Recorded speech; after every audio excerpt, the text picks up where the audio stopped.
স্বাগতম জানাইছো prime debate আৰম্ভ কৰিছে আজিৰ অনুষ্ঠান আৰু আজি অসমৰ মুখ্যমন্ত্ৰী হিমন্ত বিশ্ব শৰ্মা এটা গুৰুত্বপূৰ্ণ স্পৰ্শকাতৰ বিষয়ত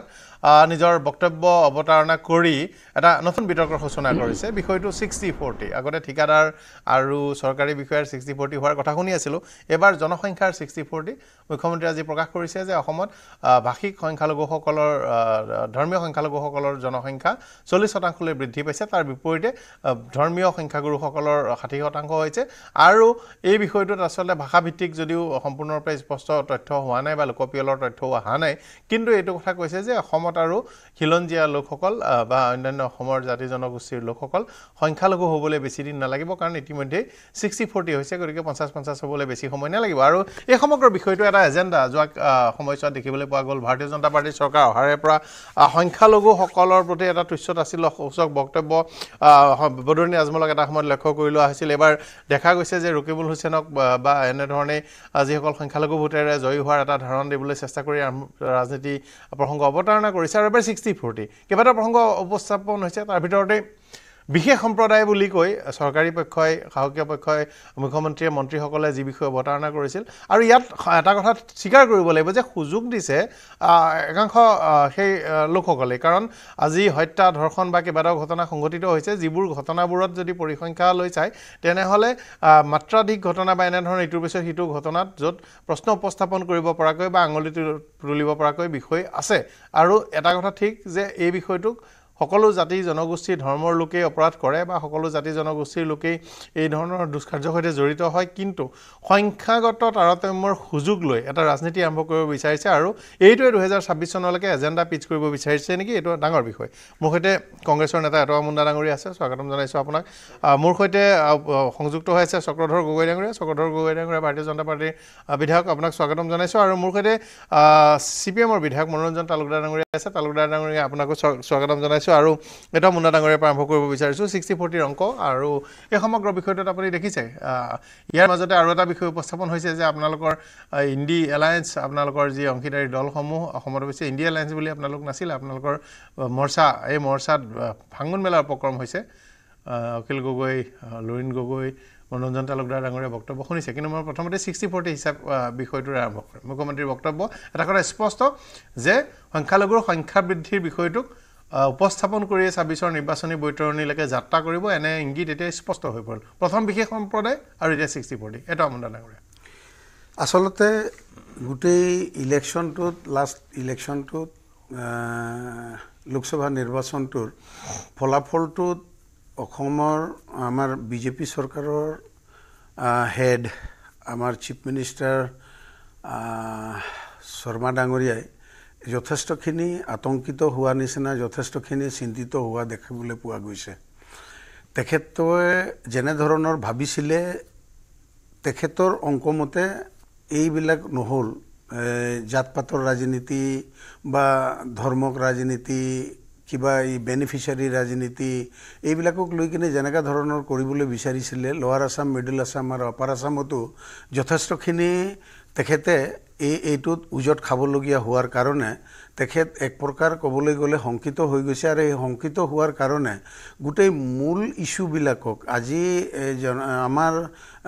নিবনুৱা সমস্যাৰ পৰা মূল্যবৃদ্ধিৰ পৰা আৰম্ভ কৰি যিবিলাক মূল সমস্যা এতিয়া বান গৰাখহনীয়া এই মূল সমস্যাবিলাকক তেওঁ ডাইভাৰ্ট কৰিবৰ কাৰণে এনেকা ধৰণৰ নতুন নতুন ডায়লগ নতুন নতুন বিষয় তেওঁ প্ৰায়ে উত্থাপন কৰা দেখা যায় আৰু তেখেতে এই বিশেষ জাতি এটাক টাৰ্গেট কৰি যি ধৰণৰ ইলেকশ্যনৰ পাছৰ পৰা আৰম্ভ কৰিছে এতিয়া এই 60-40ৰ অংকটো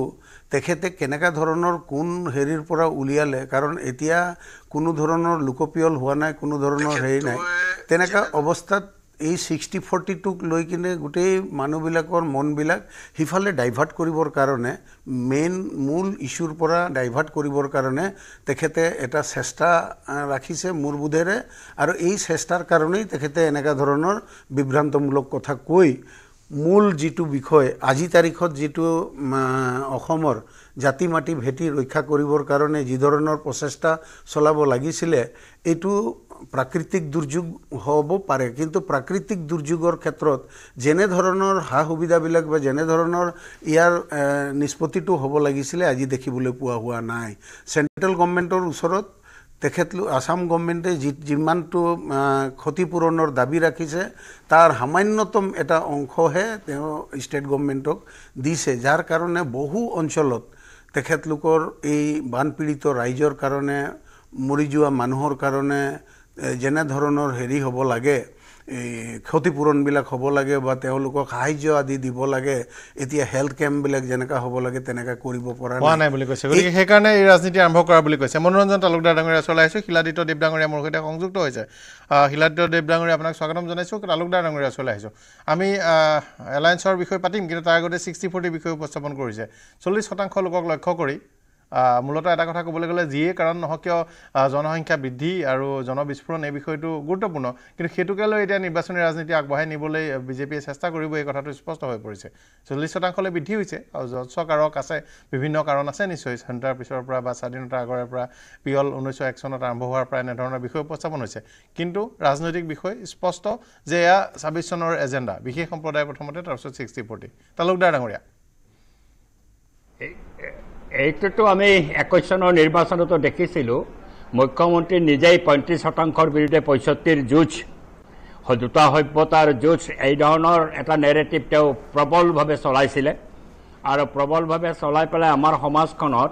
তেওঁ এটা সাম্প্ৰদায়িক বাতাবৰণ সৃষ্টি কৰাৰ চেষ্টা 21ত কৰিছিলে এতিয়া লোকসভা নিৰ্বাচনত তেওঁলোকেও গম পাইছে যে আজি 65-35ৰ সেই কথাটো সিমান গ্ৰহণযোগ্য নহ'ল লোকসভা নিৰ্বাচনত বৃহৎ সংখ্যক 65ৰ অন্তৰ্ভুক্ত হোৱা বা তেওঁৰ মতে এতিয়া 60%ৰ অন্তৰ্ভুক্ত হোৱা অসমৰ জনসাধাৰণে ভাৰতীয় জনতা পাৰ্টিক আজি পৰিত্যাগ কৰিছে আৰু কিন্তু সেই কথাটোকে তেওঁ উস্কাই দিয়াৰ কাৰণে এনেকুৱা এটা সাম্প্ৰদায়িক কথা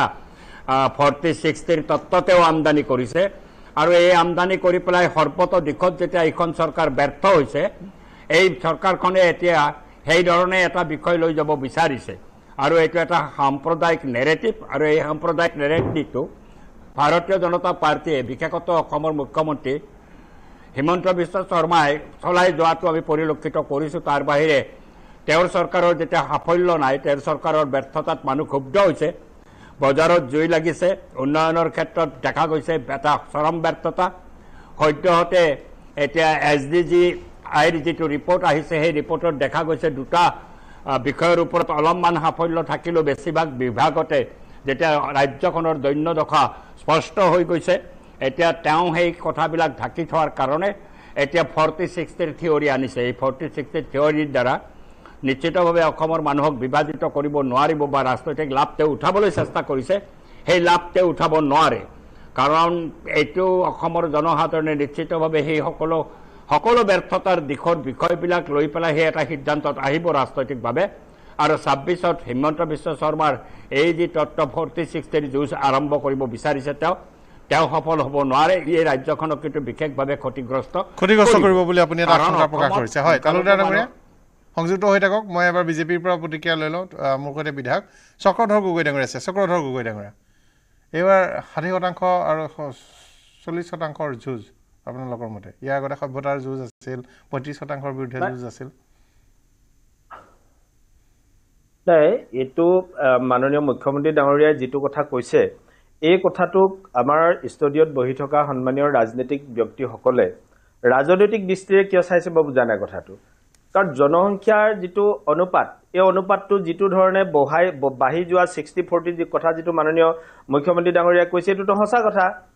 আজি আপুনি যদি নামনি অসমলৈ যায় ইয়াত যিগৰাকী ব্যক্তি আছে তাৰ ভিতৰত মনোৰঞ্জন দা আৰু আমাৰ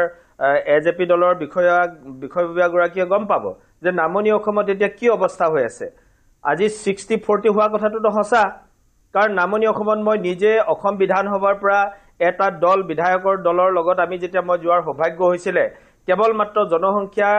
আন্তঃগাঁথনি জনসংখ্যাৰ যিটো গাঁথনি জনসংখ্যাবিলাক কেনেধৰণে বৃদ্ধি হৈছে বা কম হৈছে বা কি হৈছে উজনিৰ বিধায়ক নামনিলৈ পঠিয়াইছিলে নামনিৰ বিধায়ক উজনিলৈ পঠিয়াইছিলে তেতিয়া আমি এফালে নামনি অসমত গৈ যিটো দেখিছিলো গোৱালপাৰা ধুবুৰীত যিটো ৰূপ দেখিছিলো তাৰ জনসংখ্যাৰ যিটো বিস্ফোৰণ এই বিস্ফোৰণটো আচলতে অসমীয়া জাতিটোক কোনফাললৈ লৈ গৈছে সৰ্বসাধাৰণতে যিসকল ব্যক্তি আজি জাতি মাটি ভেটিৰ কথা কৈ পেলাই চিঞৰি থাকে আজি সেইসকল ব্যক্তিটো নিমাত সেইবিলাক কথাক লৈতো তেওঁলোকৰ চিন্তা নাই তেওঁলোকে কেৱল ভোট লাগে আৰু এইকাৰণে অখিল গগৈৰ নিচিনা মানুহে গৈ উজনি অসমৰ বান বিধ্বস্ত মানুহক বান সাহায্য নিদি তেওঁ ধুবুৰীত মিয়াসকলৰ মাজত গৈ পেলাই বান সাহায্য বিতৰণ কৰি আছে তাৰমানে তেওঁলোকে প্ৰত্যেকটো কথা ৰাজনৈতিক দৃষ্টিৰে চাই সেইকাৰণে মুখ্যমন্ত্ৰী ডাঙৰীয়াই কোৱা এই যিটো এলাৰ্মযুক্ত যিটো কথা সাৱধান বাণী দিয়া থকা যিটো কথা এই কথাটো তেখেতলোকে শুনিবলৈ আকৌ ৰাজনৈতিক দৃষ্টিৰে চাই গতিকে সেইকাৰণে মই তেখেতলোকক আহ্বান জনাওঁ যে ৰাজনীতি আপোনালোকে কৰি থাকিব ৰাজনীতি আজি আপুনি আছে কাইলৈ নাথাকিব পাৰে মই আজি আছো কাইলৈ নাথাকিব পাৰিম কিন্তু অসমখন থাকিব লাগিব অসমীয়া জাতিটো থাকিব লাগিব আৰু অসমীয়া জাতিটো জীয়াই থাকিবলৈ হলে অসমৰ ভাষা সংস্কৃতি জীয়াই থাকিব লাগিব আজি সেইসকল মানুহৰ মাজত অসমীয়া সংস্কৃতি জীয়াই আছে নে নাই সেইসকলৰ মাজত অসমীয়া ভাষাটো জীয়াই আছে নে নাই এই কথাখিনি আপোনালোকে চাব লাগিব আৰু সেই নামনি অসমত থকা আপোনালোকে খিলঞ্জীয়া জাতি জনগোষ্ঠীবিলাকৰ কেতিয়াবা খবৰ লৈছেনে তাত থকা নাট যোগীসকল তাত থকা কোচসকল তাত থকা কলিতাসকলৰ কি অৱস্থা হৈছে ঘৰৰ মাটি ভেটি সব নাইকিয়া হৈ গল আজি কলিতা কুচি বুলি আপুনি এখন গাঁৱত সোমাব দেখিব যে তাত কলিতা মানুহ ভৰি আছে বুলি আপুনি ভাবিব কিন্তু তাত কোনো কলিতা মানুহ নাই মিয়াই ভৰপূৰ হৈ আছে আপুনি যদি কোনোবা এখন নাট গাঁৱলৈ যায় নাট গাঁৱৰ যুক্ত এটা নামৰ গাঁৱত যদি যায় আপুনি দেখিব যে তাত নাট মানুহ নাই গুটিবিলাক মিয়া মানুহ বহি আছে কোৰ আমাৰ মানুহবিলাক ক'ত গ'ল যোগী মানুহবিলাক ক'ত গ'ল কলিতাবিলাক ক'ত গ'ল কোচবিলাক ক'ত গ'ল এই মানুহবোৰ নামনি অসমত ক'ত হেৰাই গুচি গৈছে এই মানুহবিলাক অঘৰী হৈ গৈছে আৰু আমাৰ তথাকথিত যিবিলাক জাতীয়তাবাদী শিবিৰৰ মানুহ যিবিলাকে নিজক জাতিটোৰ কাৰণে সঘনাই চিঞৰি থাকিব খোজে ৰাজপথলৈ আহে কিবা কৰে সেই মানুহবিলাক কিন্তু এইবোৰ কথাত নিমাত তেওঁলোকক মাত্ৰ ভোট লাগে ৰাজনীতিত জিকি থাকিব লাগে হেৰো ৰাজনীতি আজি আছে কালিলৈ নাই কিন্তু জাতিটোক সদায় আমি জীয়াই ৰাখিব লাগিব গতিকে মাননীয় মুখ্যমন্ত্ৰী ডাঙৰীয়াই যিটো কথা কৈছে এইটো খুব মানে সংকেতযুক্ত কথা এটা মানে তেখেতে এটা বিপদৰ সংকেত দি আছে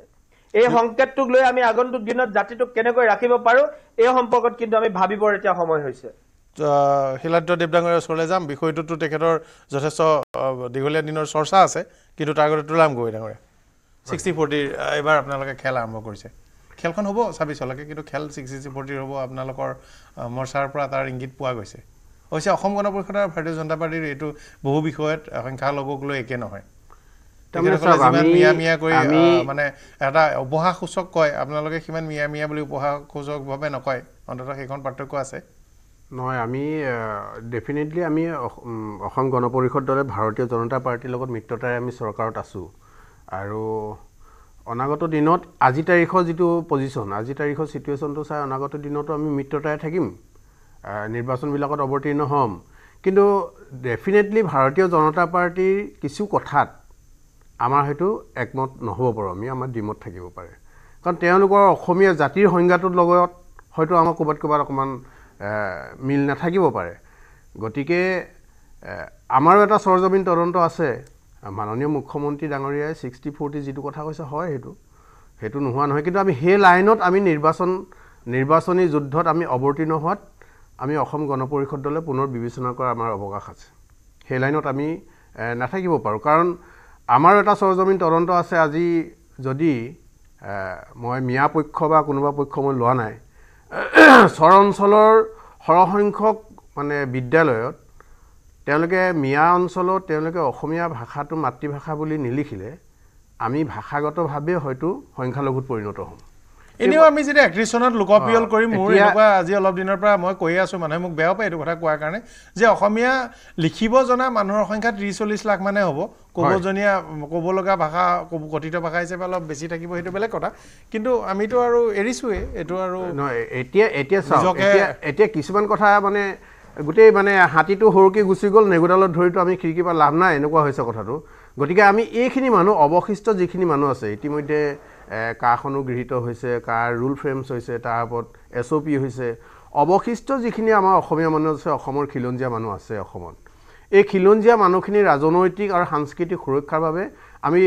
ডেফিনেটলি আমি আমাৰ মিত্ৰগোষ্ঠী চৰকাৰখনে কিছুমান পদক্ষেপ লৈছোঁ আৰু বহু পদক্ষেপ ল'বলগীয়া আছে কিন্তু এনে কথাত আমি নাই আমি মিয়া মুছলিম কৰা কথাটোত আমি নাই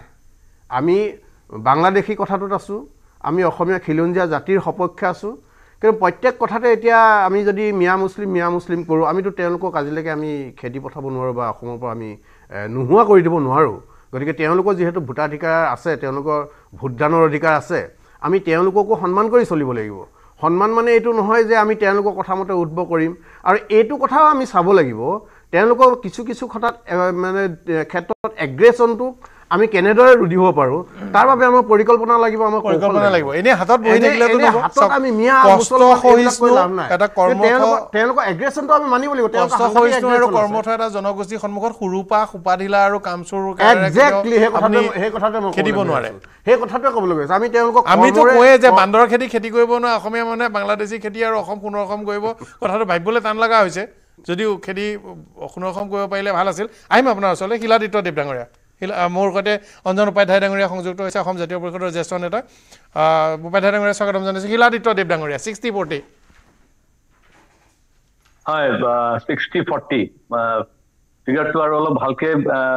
ডিভিশনটো কৰি পেলাই ক'ব বিচাৰিছোঁ ভাৰতবৰ্ষৰ ক্ষেত্ৰত কিন্তু 75-25 অসমৰ যদি লোৱাৰ আছামত যায় তেতিয়াহ'লে 80-20 আৰু যদি গোটেই অসমৰ এভাৰেজ যদি লয় তেতিয়াহ'লে 60-40 এইটো সঁচা কথা আৰু এইটো প্ৰমাণ কৰি দিছে এইবাৰ লোকসভা ইলেকশ্যনত কাৰণ ধুবৰী সিটত যদি 10 লাখৰ অধিক ভোটত ব্যৱধানত যদি AUDF হাৰিব পাৰে আৰু কংগ্ৰেছ জিকিব পাৰে তাৰমানে গোটেই ভাৰতবৰ্ষৰ যিটো অংক 75-25 এইটো কিন্তু প্ৰকাশ পাইছে আৰু 26ত কিন্তু এইটো সঁচা কথা অসমত 60-40 হ'ব গৈ আছে এই কাৰণে কাৰণ 2011 চনৰ যিটো সেন্সাস এই 2011 চনৰ সেন্সাসত কিন্তু মুসলিম পপুলেশন 34% আছিলে আৰু আমি ইতিমধ্যে জানো যে কি প্ৰকাৰে তেওঁলোকৰ বৃদ্ধি পাইছে বৃদ্ধিটো সবচেয়ে বেছি পাইছে ডিউৰিং দি কৰোনা পিৰিয়ড কৰোনাৰ সময়ত ক'ৰ পৰা আহি গ'ল গোটেই ভাৰতবৰ্ষৰ পৰা আহি ইয়াতে অসমত সোমাই গ'ল হোজাই নিচিনা ঠাইত মই আপোনাক ক'ব বিচাৰিছো যে যিটো মানে ৰেপিড ইনক্ৰিজ হৈছে এই এনেকুৱা লাগিছে যে 10% 12% বাঢ়ি গৈছে এইকাৰণে এইটো সঁচা কথা যে লোৱাৰ আছামত যদি আপুনি যায় 80-20 আৰু যদি গোটেই অসম জুৰি পেলাই তেতিয়াহ'লে 60-40 আৰু সঁচা এই কথাখিনি অপ্ৰিয় এই কথাখিনি কিন্তু সঁচা আৰু এটা কথা মনত ৰাখিব ৰাজ্যটো কি কৰা নাই সবকে সাথ সবকে বিকাশত কোনো ধৰ্মৰ কথা বা কোনো জাতিৰ বা কোনো ধৰণৰ বৰ্ণৰ কথা লৈ পেলাই তেওঁলোকে আমাৰ মানে চৰকাৰে কাম মানে কৰিছে বুলি তেনেকুৱা নহয় ৰাস্তা বনাইছে যদি তেতিয়াহ'লে মুছলমানৰ হৈছে হিন্দুৰ কাৰণে হৈছে হস্পিটেল যদি হৈছে হিন্দু সংযোগ স্থাপনত কিছু অসুবিধা হৈছে কাৰিকৰী অসুবিধা ক্ষমা কৰিব মই আপোনাৰ ওচৰলৈ আহি আছোঁ অঞ্জন উপাধ্যায় ডাঙৰীয়া এইবাৰ 60-40 ৰাজনীতি আপুনি দীঘলীয়া দিন ধৰি এইটো অসম উত্তৰ পূৰ্বাঞ্চলৰ দেখিছে নহয় সেইটো নহয় 60-40 মাইনৰিটি কমিউনিটি যেতিয়া সাম্প্ৰদায়িকতাটো এৰি দিলে AIDF-ক ত্যাগ কৰিলে মেজৰিটি কমিউনিটিয়ে কেনেকৈ সাম্প্ৰদায়িকতাটো চলাই যাব পাৰিব সেইটো ইতিহাসে নকয় সেইকাৰণে বস্তুটো আমি বিচাৰোঁ যে অসমখনৰ ব্যাপক এটা ডেভেলপমেণ্টত আমি অসম বুলিয়ে সব ভাবোঁ আৰু অসমৰ হৈয়ে অসমৰ কি এতিয়া কোনো আগতে যিমানখিনি ফেচিলিটি আছিল নৰ্থ ইষ্টাৰ্ণ ৰিজনৰ পেকেজ আছিল নৰ্থ ইষ্টাৰ্ণ ৰিজনৰ যিখিনি সুবিধা আছিল সেইখিনি সুবিধাটো আজি দিয়া নাই চৰকাৰে এই চৰকাৰে খালি হিন্দু মুছলিম কৰিয়ে শেষ কৰিলে অসমৰ যিখিনি প্ৰাপ্য অধিকাৰখিনি আছিল সেই অধিকাৰখিনি দিয়া নাই ৰয়েলটি বঢ়া নাই আগৰ তাহানিৰ VP সিঙৰ যুগৰ পৰা সেই ৰেট আছে খালি এইটো ভোট বেংকৰ কাৰণে কৰিলে এতিয়া মাইনৰিটি কমিউনিটি যদি এতিয়া সাম্প্ৰদায়িকতা নাই মেজৰিটি কমিউনিটি কেনেকৈ সাম্প্ৰদায়িকতা হ'বই নোৱাৰে মেজৰিটি কমিউনিটিয়ে কৰিবই নোৱাৰে সেইকাৰণে এই ইছ্যুটো এনেই ফ্লপ খাব যিটো এতিয়া মুখ্যমন্ত্ৰীয়ে ক'লে এই ইছ্যুটো এনেই ফ্লপ খাব আৰু আমি বিচাৰোঁ যে নৰ্থ ইষ্টাৰ্ণ ৰিজনৰ আমি এটা বিশেষ যিখিনি সুবিধা আছিল নৰ্থ ইষ্টাৰ্ণৰ যিখিনি পেকেজ আগতে স্বাধীনতাৰ ইমান বছৰৰ পিছতো ইয়াৰ পূৰ্বাধাৰখিনি বনাবলৈ চেণ্ট্ৰেল পেকেজ পোৱা নাই আমি সেইবিলাক আমি ল'ব লাগে ৰাজনীতিটো সেইটো হ'ব লাগে অসমৰ ডেভেলপমেণ্ট কেনেকৈ হ'ব অসমীয়াৰ ডেভেলপমেণ্ট কেনেকৈ হ'ব আমি সবটো অসমীয়া আমি অসম চুক্তি সেইটো কৈছে 1971-24 মাৰ্চৰ আগত অহাখিনিকতো আপুনি খেদাব নোৱাৰে নেপাৰিব নোৱাৰে সংবিধানে নিদিয়ে সেইটো সেই গতিকে আমি অসমৰ ডেভেলপমেণ্টৰ কথা চিন্তা কৰিব লাগিব অন্য ৰাজ্যৰ লগত আমি কম্পিটিশ্যন কৰিব লাগিব ইয়াৰ আজি 100% ইয়াত চেণ্ট্ৰেল গভৰ্ণমেণ্টৰ যিখিনি চাকৰি আছে সেইখিনি আমাৰ ল'ৰা ছোৱালীক দিয়ক এই পলিটিক্সটো হ'ব লাগে অসমৰ পলিটিক্সৰ ধাৰাটো চেঞ্জ যেতিয়ালৈকে নহয় তেতিয়ালৈকে অসমৰ ডেভেলপমেণ্ট নহ'ব অসমৰ যদি ডেভেলপমেণ্ট এটা কমিউনিটিক লৈ পেলাই অসমৰ ডেভেলপমেণ্ট নহ'ব ইয়াত বহু কমিউনিটি আছে বিভিন্ন লিংগুইষ্টিক মাইনৰিটিও আছে তাৰ ৰিলিজিয়াছ মাইনৰিটি অকল মুছলিম নাই অন্যান্য সম্প্ৰদায়ৰো আছে এই সবকে মিলি পেলাই এটা অসম আমি বনাব লাগে নতুন জেনেৰেশ্যনে আমি কি ক'ম নতুন জেনেৰেশ্যনে এইটো বনাব লাগিব মুণ্ডা ডাঙৰীয়া আচলতে আমাৰ আপোনালোককতো এতিয়া বিপুল ভোট দিছে আপোনালোকেতো বেয়াকৈ একো নক'বই আপোনালোকে বেয়াটো দেখাৰ প্ৰশ্ন নাই যিটো বেয়া সেইটোকতো বেয়া ক'বই লাগিব যিটো ভাল সেইটোক ভাল ক'বই লাগিব এতিয়া কথা হ'ল 60-40 বিষয়টো যিহেতুকে আহিছে 60-40 হেৰিটোৰ বিশেষ কথাটোক সাম্প্ৰদায়িক এটা লাইনত যিটোক লৈ যাবলৈ বিচৰা হৈছে কিন্তু এইটোতো ঠিক যেন 1901 চনত 8%-12% মুঠতে যদি আপুনি চিলেট টিলেট সকলো ধৰি 8% মানুহ আহি আজি 40% হৈ যোৱাটো কিন্তু উদ্বিগ্নতাৰ কথা স্বাভাৱিকতে এইটো উদ্বিগ্নতাৰ কথা কিন্তু অকল মাইনৰিটি মানুহৰে যে পাৰ্চেণ্টেজটো বাঢ়িছে তেনেকাও নহয় না বেলেগৰ পাৰ্চেণ্টেজ বাঢ়া নাই নাম্বাৰৰ কথাটো ক'ব পাৰে কিন্তু পাৰ্চেণ্টেজটো হিচাপে এতিয়া নাই কাৰো বাঢ়া নাই এতিয়া এই জনসংখ্যা ৰোধৰ যিটো ব্যৱস্থা বা যেনেকা ধৰণৰ হেৰি সেই ব্যৱস্থাটোতো গভৰ্ণমেণ্টে ল'ব লাগিব গভৰ্ণমেণ্টে হেৰি কৰিব লাগিব এতিয়া এই জনসংখ্যা ৰোধৰ যিবিলাক ব্যৱস্থা সেই ব্যৱস্থাবিলাক নোলোৱাকৈ যিটো অশিক্ষিত হেৰিটোত যদি তেনেকা হেৰি হৈ গৈছে মানুহ বাঢ়ি গৈছে তেতিয়াহ'লে জনসংখ্যা বাঢ়িছে তেতিয়াহ'লে সেইটোত সেই জনগোষ্ঠীক দোষাৰোপ কৰাতকৈ তেওঁলোকৰ সেই হেৰিটোত জনসংখ্যা ৰোধ কৰাৰ ব্যৱস্থাটো কৰাটোৱে চৰকাৰৰ কাম আছিলে সেইবিলাকত নকৰাকৈ এতিয়া যিটো নতুন ফৰ্মুলা উলিয়াই কিনে কোৱা হৈছে এতিয়া অসমীয়া জাতিৰ সংজ্ঞাটো কি আজিলৈকে ক্লিয়াৰ হেৰিটো এতিয়ালৈকে নাই অসমীয়া জাতি এতিয়া চৰ চাপৰিৰ মানুহ আপোনালোকৰ দিনত দেখোন প্ৰণৱ গগৈ বিধানসভাত সৰ্বসন্মত ক্ৰমে এটা সংজ্ঞা উলিয়াই লৈছিলে কিন্তু সেইটো তৰুণ গগৈ ডাঙৰীয়া মুখ্যমন্ত্ৰী আছিল আপুনি কি সেইটো নামানে নেকি কিবা কাৰণত নাই সেইটোকতো আমি মানিব লাগিব গগৈ ডাঙৰীয়া মুখ্যমন্ত্ৰী আছিল প্ৰণৱ গগৈ ডাঙৰীয়া অধ্যক্ষ আছিল আজিলৈকে এইটোক যেতিয়া সংজ্ঞাটো ক্লিয়াৰ হোৱা নাই তেনেকা অৱস্থাত এই কথাটোক মই ক'ব বিচাৰিছোঁ যে চৰ চাপৰি যিবিলাকৰ ভাষাৰ কথাটো আমাৰ বিজেপিৰ প্ৰবক্তাসকলে ক'ব বিচাৰিছে এই ভাষাটো আমি অসমীয়াসকলেতো এনেও আমি হেৰি হৈ গ'লোহেঁতেন যদি চৰ চাপৰিৰ মানুহে আৰু টি গাৰ্ডেনৰ মানুহবিলাকে যদি ভাষা অসমীয়া ভাষাটোক নিজৰ ভাষা হিচাপে হেৰি নল'লেহেঁতেন তেতিয়াহ'লে এটা কথা মনত ৰাখিব এই যে এই গৌৰৱৰ অংশীদাৰ হ'বলৈ নাই যিসকলে অসমীয়া যদি নকয় চৰ্চা নকৰে তেওঁলোকে পিয়লত অসমীয়া লিখিলে কাৰণে আমি মেজৰিটি হৈ থাকিম আৰু তেওঁলোকে নিলিখিলে নাথাকিম এইটো এটা অবাস্তৱ উদ্ভট আৰু মানে এনেকুৱা ধৰণৰ থকা লাগে সঁচা কথাটো ওলাই যাব লাগে তেওঁলোকে যদি ঘৰত অসমীয়া ভাষা নকয় ফ'ৰ্চফুলি আমি লোকপিয়লত কিয় লিখাম যেনেকৈ অসমত আপুনি নিজে জানে চাহ বাগিচাত আমাৰ জনগোষ্ঠীসকলে বহুতে অসমীয়া ভাষা ঘৰত নকয় চৰ্চা নহয় বাহিৰলৈ আহিলে 2-4 কথা ক'ব জানে পুৰুষসকলে মহিলাসকল ঘৰতে থাকে বা সৰু ল'ৰা ছোৱালীসকলেতো কেতিয়াবা নাজানিব পাৰে কিন্তু তাৰমানে এইটো নহয় তেওঁলোকক লোকপিয়ল মতে আমাৰ ভাৰতৰ গণতান্ত্ৰিক স্বাধীনতাৰ মতে এতিয়া আমি আৰু অসমীয়া ভাষা লিখিবলৈ আমি তেওঁলোকক হেঁচা দিব নোৱাৰোঁ নাই আমাক তেওঁলোকে লিখি পেলাই অসমীয়া ভাষা মেজৰিটি জানি বুজি তেওঁলোকে অসমীয়া ভাষাটো গ্ৰহণ কৰিছে এতিয়া অসমীয়া ভাষাটো গ্ৰহণ কৰি যেতিয়া ঘৰত ক'ব নোৱাৰে তাৰমানে এইটোৰ প্ৰচাৰ আৰু প্ৰসাৰটো অসমীয়া ভাষাৰ যেনেকুৱা ধৰণৰ গভৰ্ণমেণ্টৰ ফালৰ পৰা হ'ব লাগে এতিয়া বিশেষকৈ মই টি গাৰ্ডেনৰ পৰা বিলং কৰোঁ সেইটো কাৰণে টি গাৰ্ডেন অঞ্চলত বহুত বাগানীয়া মানুহ এতিয়াও অসমীয়া ভাষাটোক শুদ্ধকৈ ক'ব নোৱাৰে শুদ্ধকৈ লেখাটো বহুতে আকৌ শুদ্ধকৈ ক'ব পাৰে লিখিব পাৰে তেনেকুৱা চৰ চাপৰি অঞ্চলতো তেনেকুৱা বহুতে ক'ব পাৰে বহুতে ক'ব নোৱাৰে সেইটো বুলি তাহাঁতক আমি যদি হেৰি কৰি ল'ম টাৰ্গেট কৰি ল'ম যে এই মিয়া মুছলমান হেৰি হয় বা তেওঁলোকে ভাষাটোৰ হেৰিটোত হেৰি কৰিছে এতিয়া জনসংখ্যা বিস্ফোৰণ হৈছে এই মিয়া মুছলমান বুলি তেওঁলোকক যিটো কোৱা হৈছে আমাৰ হাততে চৰকাৰৰ গোটেই বিধি ব্যৱস্থাটো আছে যদি আমাৰ উপাধ্যায় ডাঙৰীয়া কোৱা নিচিনা এইটো আমাৰ আসাম একৰ্ডৰ মতে যিটো হেৰি আছে এই 1971 চনৰ হেৰিটো 24 মাৰ্চৰ সেইটোৰ মতে যদি হেৰি হয় যদি তেনেকুৱা ধৰণৰ হেৰি পাইছে তেতিয়া সিহঁতক খেদিব লাগে হেৰি কৰিব লাগে সেইটো সকলো একমত কিন্তু এতিয়া যিসকল ভাৰতীয় নাগৰিক তেওঁলোকক খেদিব কেনেকৈ কৰিব কষ্ট কৰে আজি উজনি অসমৰ কেইবাখনো ডাঙৰ বাগিচাত নহয় সৰু বাগিচাত আমাৰ ধৰ্মীয় সংখ্যালঘু লোকসকলক পাতটোলা কামতো নিয়োগ কৰিবলৈ আৰম্ভ কৰিছে বাগানৰ কামত কৰিছে তেওঁলোকে কাম ভাল কৰিছে বুলি কয় মই নাজানো মই এইটো কথাৰে চাহ বাগিচাৰ লোকসকলে কম কাম কৰে বা বেয়া কাম কৰে মই নকৰোঁ কিন্তু উজনি অসমত যিসকলে কৰিছে মই কেতিয়াবা কথা পাইছোঁ তেওঁলোকে ভাল কাম কৰে বুলি ক'বলৈ আৰম্ভ কৰিছে এই নেৰেটিভটো কিয় সৃষ্টি হৈছে সঁচা নে মিছা মই নিজে ভেৰিফাই কৰা নাই নাই আজি তাৰিখলৈকে তেনেকুৱা ধৰণৰ সৰু বাগিচাত ডাঙৰ বাগিচাত সঁচা নহয় আপাৰ আছামত কোনো মাইনৰিটি মানুহ মানে পাত তোলা মানুহ পাত তোলা নাই নাই ডাঙৰ বাগিচাত কথাটো মই কোৱা নাই সৰু সৰু য'ত 4জন 5জন মানুহ কাৰ্বি মানুহ বড়ো মানুহ এইবিলাক যে বাগানৰ হেৰিবিলাকত কাম কৰে এইটো কিন্তু সঁচা আৰু নিজৰ আমাৰ আপাৰ আছামততো সৰু সুৰা বহুত বাগান আছে আমাৰ মূল হুতিৰ অসমীয়া নিজকে কোৱা আমি গোটেইখিনিয়ে কাম কৰা দেখিছোঁ বৰুৱা হাজৰিকা কলিতা চব আজিকালি বাগানত কাম কৰে সেই বুলি এতিয়া আমি জনসংখ্যা বিস্ফোৰণ ঘটিছে লোৱাৰ আছামত বা আপাৰ আছামত এইটোৰ অংক উলিয়াই মেলি ৰাজনীতিৰ স্বাৰ্থৰ কাৰণে 60-40 অংকটো ৰাখি মূল বিষয়বিলাকক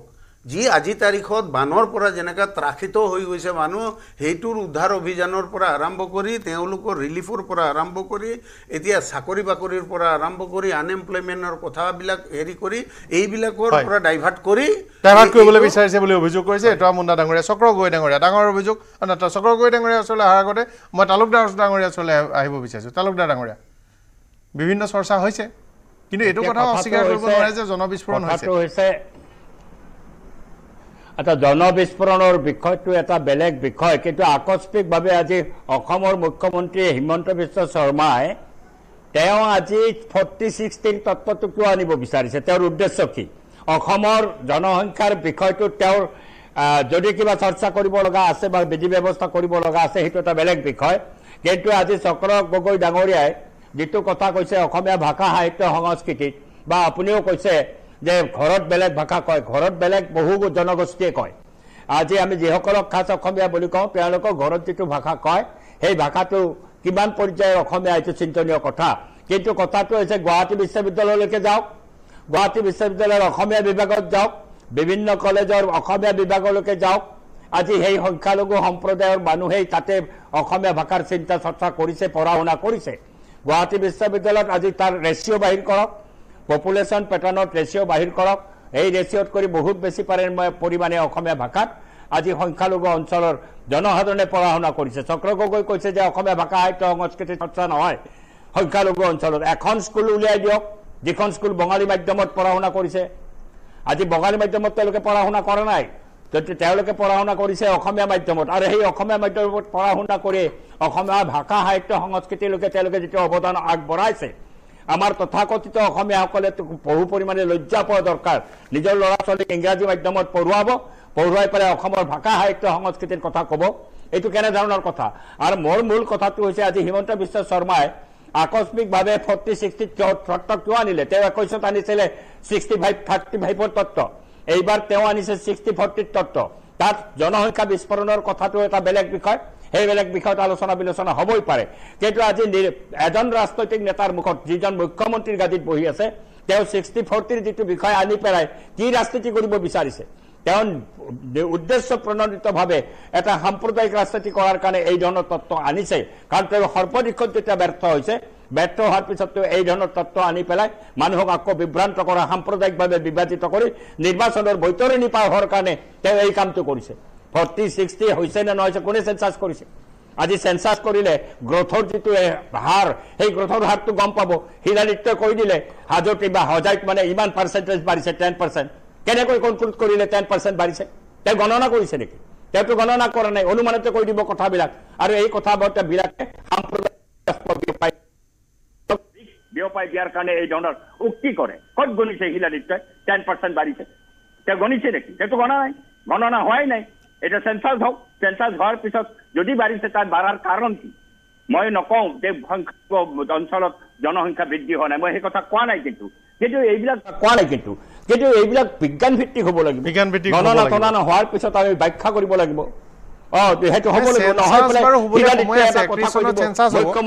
আৰু 31 চনত সেন্সাস হোৱাৰ পাছত অসমীয়া ভাষাৰ যিখন ৰব 21 চনত কে সেন্সাস নহল ক্ষমতাটো বিজেপি আছে বিজেপি চৰকাৰ কোভিডৰ লকডাউনৰ দোহাই দি সেন্সাস নকৰিলে হোৱা উচিত আছিল দোহাই দিয়ে তাৰ পিছত 19ৰ পৰা 21 লৈকে কোভিডৰ প্ৰশ্ন কাৰণ আমি আগতে আৰু এবাৰ সেন্সাস আমি মিছ কৰিছো অসম আন্দোলনত আৰু সেন্সাস নকৰে এই কাৰণে নকৰে সেন্সাসটো তেওঁলোকে উদ্দেশ্য প্ৰণোদিতভাৱে নকৰে কাৰণ কৰিলে তেওঁলোকৰ যিটো নেৰেটিভ সেই নেৰেটিভটো মাৰ খাই যাব আৰু এইটো এটা উদ্দেশ্য প্ৰণোদিত প্ৰচাৰ চলাই আছে কোনে কেনেকৈ চেঞ্চাছ নকৰা কৰি এইবিলাক কথা কৈ আছে ইমান পাৰ্চেণ্ট বাঢ়িছে কিমান পাৰ্চেণ্ট বাঢ়িছে এই ধৰণৰ কথা বাৰ্তাৰ কোনো ভিত্তি নাই আৰু অসমীয়া ভাষা সাহিত্য সংস্কৃতি ৰক্ষা কৰাৰ দায়িত্ব লৈ পেলাই বিজেপি আহিছিল জাতি মাতি ভেটিৰ শ্লোগান বিজেপিয়ে দিছিলে আজি অসমৰ জনসাধাৰণৰ যেতিয়া ভেটি উচন গৈছে অসমৰ জনসাধাৰণৰ মাটি যেতিয়া নদীয়ে গ্ৰাস কৰিছে অসমীয়া জাতি যেতিয়া জাহান্নামলৈকে যোৱাৰ সকলো ৰাস্তা বিজেপিয়ে উলিয়াই দিছে আজি তেওঁলোকে আনক ডকটো জাপিব বিচাৰিছে জাতি মাতি ভেটিৰ কথা তেওঁলোকে শ্লোগান দিছিল জাতি মাতি ভেটি লৈ পেলাই তেওঁলোকে অসমক মানে নতুন অসম গঠন কৰিব ক'ত আজি অসমৰ মাটি ক'ত গোটাবলৈ ধৰিছে এই ধৰণৰ কোনো উক্তি সাম্প্ৰদায়িক উক্তিৰ কোনো প্ৰয়োজন নাই আৰু এইটো এটা ৰাজনৈতিক উদ্দেশ্য আজি ভাৰতীয় জনতা পাৰ্টীয়ে কৰিব বিচাৰে ৰাজনৈতিক উদ্দেশ্য প্ৰণীত উক্তি বুলি কৈছে চক্ৰ গগৈ ডাঙৰীয়া বিধায়ক চক্ৰ গগৈ ডাঙৰীয়া না মই প্ৰথমতে মাননীয় মুখ্যমন্ত্ৰী ডাঙৰীয়াক ধন্যবাদ জনাইছো যে তেখেতে এটা এলাৰ্মিং সিচুৱেশ্যন অসমৰ খিলঞ্জীয়া ভূমি হত্যাটোৰ মানে খিলঞ্জীয়া জাতি হত্যাৰ বাবে এটা এলাৰ্মিং সিচুৱেশ্যনৰ কথা তেখেতে আজি দাঙি ধৰিলে মই তাৰ বাবে মুখ্যমন্ত্ৰী ডাঙৰীয়াক ধন্যবাদ জনাইছো আৰু যিসকল ব্যক্তি জাতীয়তাবাদৰ ভাৱনাৰে উদ্বেলিত হৈ অসমীয়া জাতিটোৰ বাবে কিবা কৰিব খোজে সেইসকলক মই চিন্তা কৰিবৰ কাৰণে আহ্বান জনাইছো যে আজি অসমৰ যিটো জনগাঁথনিৰ যিটো সাংঘাতিক পৰিৱৰ্তন এই পৰিৱৰ্তনটো আচলতে অসমীয়া খিলঞ্জীয়াসকলক কোন ফাললৈ লৈ গৈছে আজি কিছু সময় আগতে এটুৱা মণ্ডা ডাঙৰীয়াই ক'লে যে তেখেতে কোনো বাগানত মানে মিয়া মানুহে কাম কৰা গম নাপায় মই মাননীয় এটুৱা মণ্ডা ডাঙৰীয়াক জনাব খুজিছো যে আপুনি মৰাণৰ ওচৰতে থকা খুমটাই চাহ বাগিচালৈ যাওক তাত প্ৰায় 5 কৰোৰ অধিক মানুহে মানে মিয়া মানুহে তাতে পাত তোলে আপুনি খবৰ ল'ব মিয়া নহয় দে এই কথাটো আপুনি ভুলকে কৈ আছে আপোনাৰ কথাটো ভুলকে হৈ আছে এই খুমটাই বাগানত থকা কিটা মিয়া নহয় এই আহোম যুগৰ আগৰ পৰা যিটো মুছলমান মানুহ আছিলে সেইকিটা জোলহা মুছলমান হয় সেইকিটা মিয়া মুছলমান কৈ সিহঁতক অপমান কৰিব নালাগে চক্ৰধৰ গগৈ ডাঙৰীয়া আপুনি ভুল ব্যাখ্যা কৰি ৰাইজক ভুল বাৰ্তা নিদিব খুমটাই চাহ বাগিচা আমাৰ এইবিলাক মানুহ আপোনাৰ স্পষ্টীকৰণটো তাৰপিছতে লওক আপোনাৰ স্পষ্টীকৰণ মুছলমান নহয় আপোনাৰ স্পষ্টীকৰণটো লওক অসমীয়া মুছলমান হয় ইহঁতক অপমান নকৰিব আপুনি কওঁতে মই একো মাত মাতা নাই আপুনি কওঁতে মই একো মাত মাতা নাই আপুনি পিছত কৈ থাকিব ভুল কথা কৈছে না সেইটো কাৰণে ক'বলৈ বাধ্য হৈছো মোক ক'ব দিয়ক আপুনি শুধৰাই দিব পিছত আপোনাৰ মতে ক'ব মোক সময়ত নক'ব মই আপোনাক আমনি দিয়া নাই আৰু মই মনোৰঞ্জন তালুকদাৰ ডাঙৰীয়াক ক'ব খুজিছো যে আপুনি এগৰাকী বৰপেটাৰ মানুহ হৈ আপুনি অন্তত বুজি পাব লাগিছিলে যে আজি তাৰিখত অসমীয়া খিলঞ্জীয়াৰ অৱস্থা কেনেকুৱা আপোনাক মই এতিয়াও কৈছো যে আপুনি নামনি অসমত যাওক আপুনি জনগাঁথনি ষ্টাডি কৰক আমি যেতিয়া বিধানসভাৰ পৰা টুৰটোত গৈছিলো তেতিয়া তাত বহু বিভিন্ন সংগঠন হিন্দু মুছলমান শিখ জৈন বৌদ্ধিষ্ট বিভিন্ন বুদ্ধিজীৱী আৰু সমাজৰ নেতৃস্থানীয় ব্যক্তিক যেতিয়া লগ ধৰিছিলো তাত মুছলমান বুদ্ধিজীৱীয়ে কৈছিল মিয়া বুদ্ধিজীৱীয়ে আমাক কৈছিল যে আমাৰ বহুত সমস্যা আছে যিটো কাৰণে জনসংখ্যা বৃদ্ধি হৈছে তাৰ ভিতৰত তেখেতলোকে এটা কথা বিশেষভাৱে কৈছিলে দুটা কথা বিশেষভাৱে কৈছিলে যে এটা হৈছে তেওঁলোকে আৰ্লি মেৰিয়েজ মানে বাল্য বিবাহ কৰে কম বয়সত ছোৱালীবিলাক উৎপাদন হয় ফাৰ্টাইল পিৰিয়ডটো বেছিকৈ থাকে যাৰ কাৰণে ল'ৰা ছোৱালী বেছিকৈ তেওঁলোকৰ উৎপাদন হয় সেইটো এটা এক নম্বৰ কাৰণৰ কথা কৈছিলে দুই নম্বৰ কাৰণটো কথা কৈছিলে যে তেওঁলোকৰ যিটো আমি যিখন আইনৰ যোগেদি ভাৰতবৰ্ষত চলো এখন হিন্দু আইন আৰু এখন মুছলমান আইন যিটো কাৰণে আজি বিজেপি আমি ইউচিচি বিচাৰি আছো ইউনিফৰ্ম চিভিল কোড আজি ইউনিফৰ্ম চিভিল কোড হোৱা হলে আমি সকলো মানুহ সমান ধৰণে আগুৱাই যাব পাৰিলে হয় আজি ইউচিচি নোহোৱা কাৰণে কি হৈছে মুছলমানসকলে নিজৰ মুছলমান ল মতে চলা কাৰণে 3 গৰাকী 4 গৰাকী 5 গৰাকী মানুহ বিয়া পাতি তেওঁলোকে সন্তান বৃদ্ধি কৰি গৈ আছে আৰু হিন্দুসকলে হেতু ধৰণে নিয়মৰ বাহিৰত গৈ বিয়া পাতিব নোৱাৰে আৰু হেকনে জনসংখ্যা আমাৰ সীমিত গতিকে এই কথাবিলাক আছে এই কথাবোৰৰ কাৰণে জনসংখ্যা বৃদ্ধি হোৱা বুলি তাত মুছলমান বুদ্ধিজীৱীসকলে আমাক কোৱা কথা এইবিলাক আপোনালোকে কোৱা কথা নহয় মই কোৱাও কথা নহয় গতিকে সেই কথাবিলাক আপোনালোকে অধ্যয়ন কৰিব লাগিব আলটিমেটলি কি হ'ব এই জনসংখ্যা যদি 40% যদি আৰু বৃদ্ধি হৈ গৈ থাকে ভৱিষ্যতৰ দিনত আমাৰ খিলঞ্জীয়া মানুহখিনি আৰু অসুবিধাত আহি গৈ থাকিব আৰু তেওঁলোকেতো সদায় এটা সেপাৰেটিষ্ট থিংকিং লৈ গৈ থাকে আজি তেওঁলোকৰ ধৰ্মত জড়িত হৈ থকা যিবিলাক সন্ত্ৰাসবাদী লোক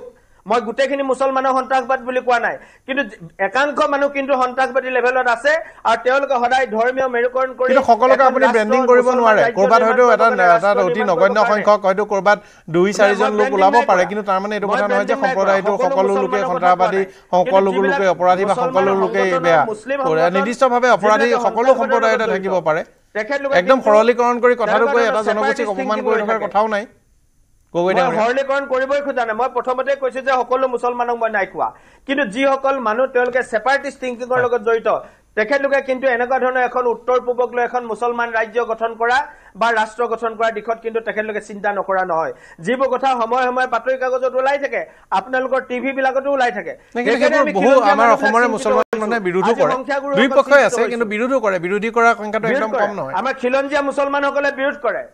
খিলঞ্জীয়া মুছলমানসকলে এই ক্ষেত্ৰত বিৰোধ কৰা আমি দেখিছো কিন্তু যিখিনি পমুৱা মুছলমান যিখিনি মিয়া মুছলমান এইসকলে কিন্তু এই কামত হাৰ পাই খিলঞ্জীয়া মুছলমানসকলক আমি বেলেগকে নধৰো তেওঁলোকক আমি সম্পূৰ্ণৰূপে অসমীয়া শব্দটো বা অসমৰ আমি মূল পৰিচয়ৰে ধৰো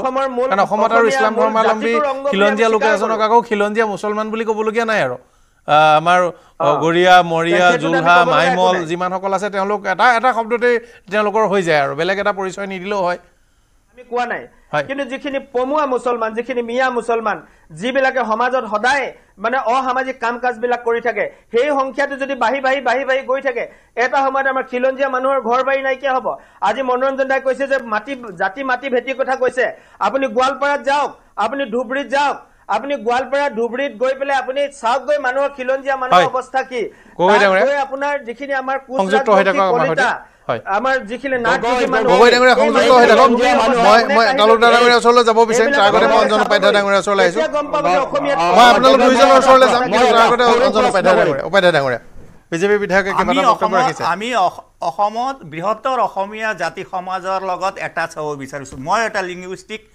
মাইনৰিটিৰ পৰা আহিছো মাইনৰিটি কমিউনিটিৰ পৰা আহিছে আমি বৃহত্তৰ অসমীয়া জাতি সমাজৰ এটা পাৰ্ট হ'ব বিচাৰিছো আপোনালোকে একচেপ্ট কৰিব নকৰে সেই কথাটো এটো ছবিলাল উপাধ্যায়ৰ দিনৰ পৰা মাইনৰিটি কথা এতিয়া 1950 এতিয়া লিংগুইষ্টিক মাইনৰিটি কথা নাই হোৱা দাদা না তথাপি আমি কৈছো লিংগুইষ্টিক মাইনৰিটি ক্লিয়াৰ হ'ব লাগে আপোনালোক আমাৰ লিংগুইষ্টিক মাইনৰিটি বিভাগৰ চেয়াৰমেনো বহি আছে লিংগুইষ্টিক মাইনৰিটি চেয়াৰমেন আমি বৃহত্তৰ অসমীয়া জাতি সমাজৰ এটা পাৰ্ট লিংগুইষ্টিক মাইনৰিটি ডিপাৰ্টমেন্টৰ বৰ্ডৰ চেয়াৰমেন সবাই ক'ব কালি আপোনালোকক এই কমিটিৰ বৰ্ড হিলাদিত দেৱ ডাঙৰীয়া হয় হয় কাৰণ মই ষ্টুডিঅ'ৰ বাহিৰত আছো এইকাৰণে শুনিবলৈ অলপ দিগদাৰী হৈ আছে অলপ কাইণ্ডলি ক'ব দিব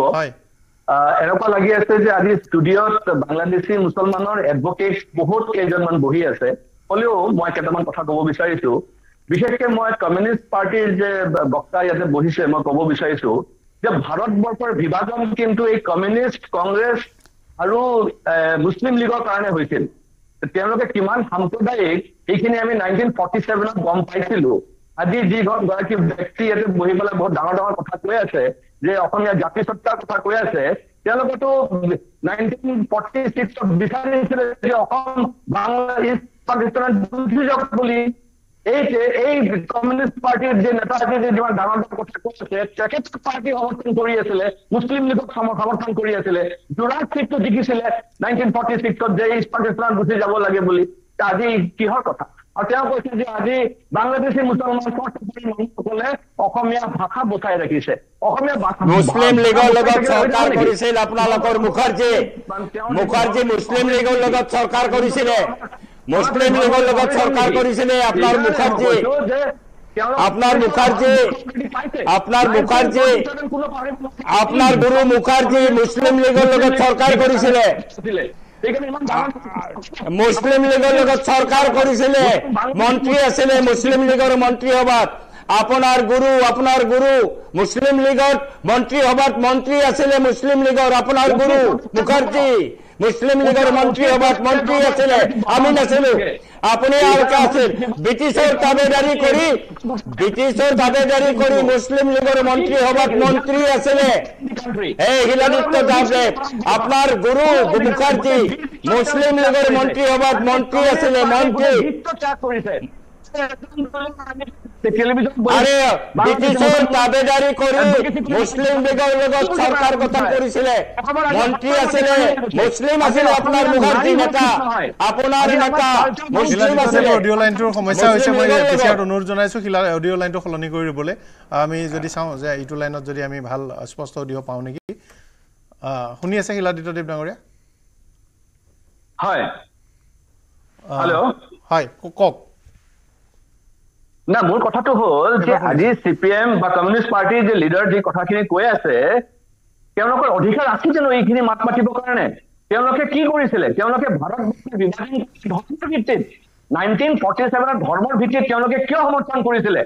আজি তেওঁ কিয় জাতি হত্যাৰ কথা কৈ আছে অসমীয়া জাতি বচাব লাগে বুলি কি অধিকাৰ আছে কথা কৰিব কাৰণে আৰু 1946 যেটো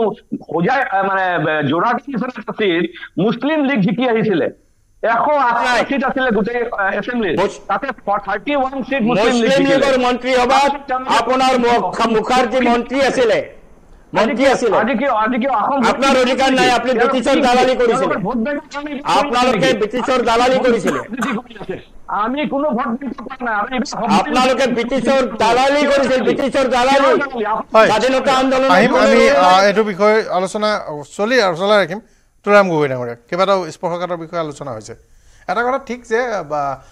আমি যদিও কেতিয়াবা কওঁ যে বাংলাদেশী বুলিয়ে কওঁ মিয়া বুলিয়ে কয় বিজেপিৰ লোকসকলে কিন্তু খিলঞ্জীয়া লোকসকলক আকৌ বেলেগকৈ আৰু মুছলমান বুলি পৰিচয় কৰি দিয়া খিলঞ্জীয়া মুছলমান বুলি কোৱাৰ প্ৰয়োজন নাথাকে গতিকে যিটো মানে কেতিয়াবা অলপ মানে আমাৰ মানুহে কেতিয়াবা হৈ যায় কোনোবাই গটপাতিও লয় কেতিয়াবা যে আমাকে গালি পাৰি আছে নেকি খিলঞ্জীয়া মানুহ তাত আৰু হিন্দু হ'ব পাৰে মুছলিম হ'ব পাৰে জাতি বেলেগ হ'ব পাৰে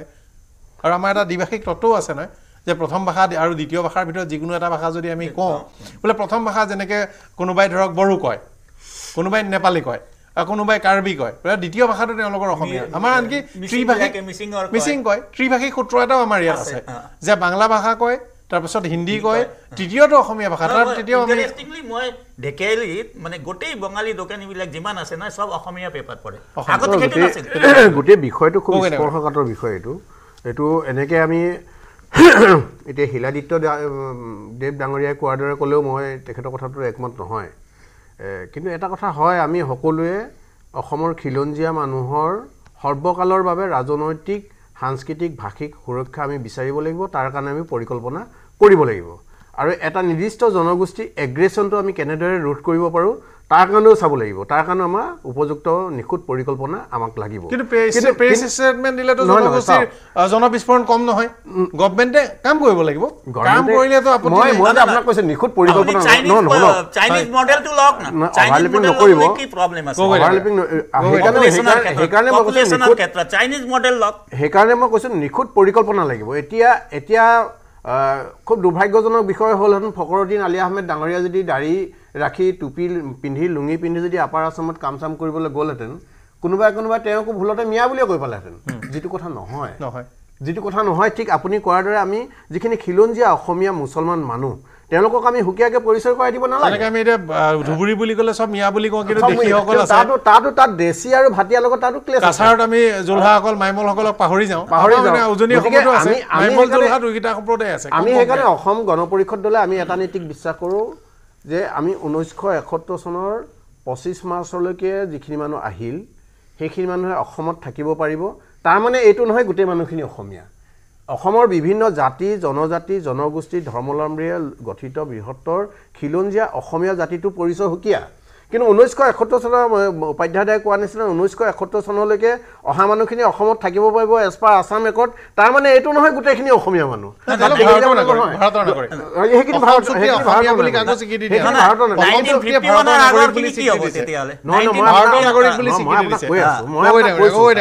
আমি বিভিন্ন জাতি জনজাতি জনগোষ্ঠী ধৰ্মাৱলম্বীৰে গঠিত বৃহত্তৰ অসমীয়া জাতিটো যাৰ সম্পৰ্ক ইয়াণ্ডাবু সন্ধিৰ পৰা 1951লৈকে আছে 1971লৈকে সেইখিনি মানুহৰ কথা আমি কৈ আছোঁ গতিকে আমি ঠাউকতে এইখিনি মিয়া মই এই কাৰণে মই কৈ আছোঁ নামনি অসমৰ বহু জিলাত এটা সময়ত আমি বহু অঞ্চলে চৰ চাপৰিবিলাকত অঞ্চলবিলাকত গৈ আমিও চাইছিলোঁ তাতো অসমীয়া ভাষাটো আজি আপোনাৰ নগৰপেৰা গৰৈমাৰীৰ পৰা ভিতৰলৈ যাওক তাত বিহু ৱৰ্কশ্বপ হয় ছোৱালীয়ে সত্ৰীয়া নৃত্য নাচিবলৈ সত্ৰীয়া নৃত্য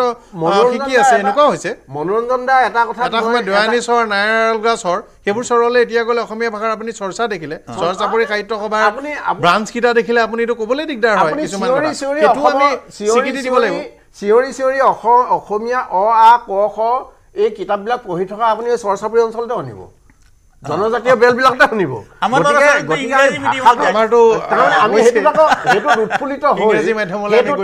সেইটোত উৎফুল্লিত হৈ তেওঁলোকক সাংঘাতিক ৰঙা দলিচা পাই দিলেও নহ'ব কাৰণ এইটো হয় তুলনামূলকভাৱে অপৰাধ প্ৰৱণতা সেই জনগোষ্ঠীটোৰ মাজত বেছিকৈ আছে তাৰমানে এইটো নহয় সেই জনগোষ্ঠীটো সকলোৱে অপৰাধী তুলনামূলকভাৱে অপৰাধ প্ৰৱণতা তেওঁলোকৰ বেছি গতিকে আমি কেনেদৰে সেইটো ৰোধ কৰোঁ আমাৰ চৰকাৰখনে ইয়াৰ নিতান্তই আমি উপযুক্ত নিখুঁত পৰিকল্পনা আমি কৰিব লাগে আমি চৰ্চা কৰি আহিম এটা সৌ বিৰতি লৈছোঁ বিৰতিৰ পিছত উভতি আহিম পুনৰ চৰ্চা অব্যাহত থাকিব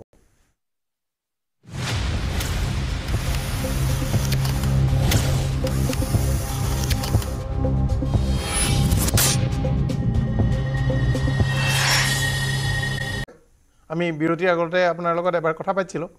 কিন্তু বিষয়টো অতি স্পৰ্শকাতৰ হয় মই অলপ দিন আগতে আপাৰ আছাম গৈছিলোঁ মৰাণলৈ গ'লো মৰাণৰ পৰা যেতিয়া ঘূৰি আহিছো এইটো কোনো আপত্তিজনক নহয় কোনোবাই যদি ধাৰ্মিক হ'ব বিচাৰিছে আল্লাহৰ নাম ল'ব বিচাৰিছে আমাৰ কোনো আপত্তি নাই কিন্তু আগৰ নিচিনা পৰিৱেশ নাই আপুনি যদি একদম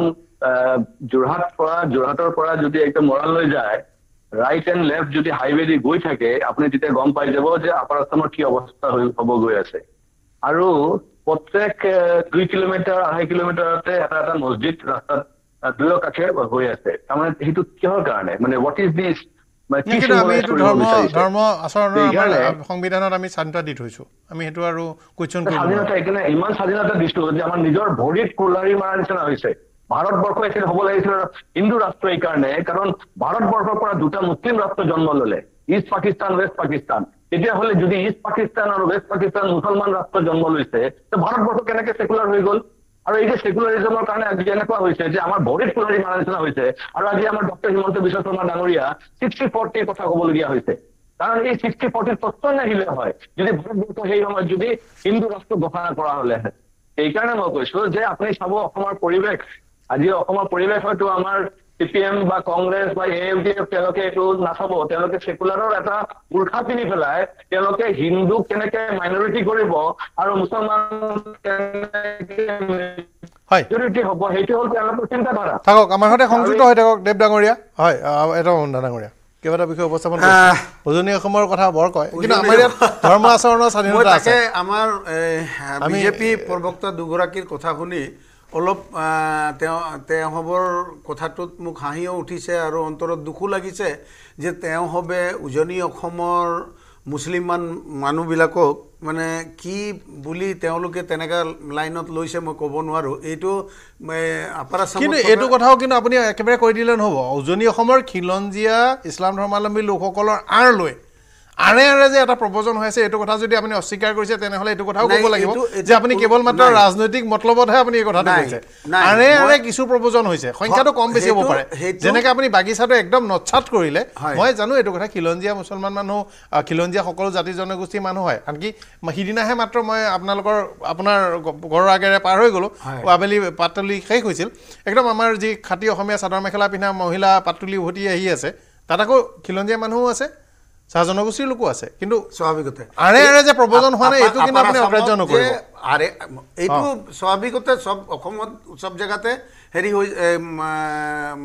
বৃদ্ধি পাইছে বা সেইটোৰ সুযোগ কোনোবাই লৈছে তাক বাধা দিয়াটো চৰকাৰৰ কাম চৰকাৰে এইটো হেৰি কৰিব লাগে আৰু আমি জনসাধাৰণ হিচাপে তেওঁলোকক কেনেকা ধৰণৰ চৰকাৰ মানে বিজেপি চৰকাৰ কাম আপোনালোকৰ মতে আপোনালোকৰ চৰকাৰো কাম আছিল সবৰে কাম এতিয়া বিজেপি চৰকাৰ কাম হিচাপে আপোনালোকে স্বাভাৱিকতে এতিয়া বিজেপি চৰকাৰ চলিছে যেতিয়া তেওঁলোকৰ কাম মোৰ কথাটো হৈ গ'ল যে চাহ বাগানত কাম কৰা যিসকল মুছলমানক লৈ কিনে এই আমাৰ শিলাদিত্য ভাই আৰু আমাৰ এই চক্ৰ গগৈ ভাইয়া MLA মাননীয় দুইগৰাকী ব্যক্তিয়ে যেনেকা ধৰণৰ কথাটো ক'ব বিচাৰিছে আসলতে মন্দিৰ মছজিদৰ কথাটো চাবলৈ আছে তো মৰাণৰ মন্দিৰ মছজিদটো বেলেগ মন্দিৰ মছজিদৰ কথাটো বেলেগ বাগিচাত আঁৰ লৈ শ্ৰমিক হোৱা কথাটো বেলেগ কিছুমান কথা একদম ৰাজনীতিক কাৰণত নাকচ নকৰিব যেনে এতিয়া যোৰহাটত আব্দুল লতিফক স্বাধীনতা সংগ্ৰামী বুলি কয় লতিফ কলনী বুলি এটা এলেকা আছে তাত খিলঞ্জীয়া মুছলমান মানুহে আছে কিন্তু আৰে যে সেই এলেকাটোত মানুহ সোমাইছে সেইটো আকৌ আপুনি নাকচ কৰি নিদিব সেইটোক মই আপোনাক ঠাই ক'ব পাৰোঁ কাৰণ লিডুৰ নিচিনা ঠাইটো কলনী হৈছে আপুনি নাগাজেংগাৰ নিচিনা ঠাইত কলনী হৈছে এইবোৰ গৈ অলপ আৰে এটা প্ৰপোজন হৈ আছে সেইটো এতিয়া আমাৰ চিনাক্তকৰণ কৰাৰ দায়িত্ব বা কিন্তু আপোনালোকে যেতিয়া এজনো নাই বুলি কৈ দিব দিগদাৰ হৈ যাব এই কথাটো মই ক'ব বিচৰা নাই কিন্তু মুছলিম তেতিয়া আকৌ ভয় লাগি যায় এতিয়া খুমটাই চাহ বাগিচাৰ আমাৰ মাননীয় বিধায়ক চক্ৰ গগৈৰ ঘৰৰ একেবাৰে কাষতে লাগি থকা মোৰ ঘৰৰ তাৰ কাষতে লাগি থকা সেই মানুহবিলাকক যদি আমি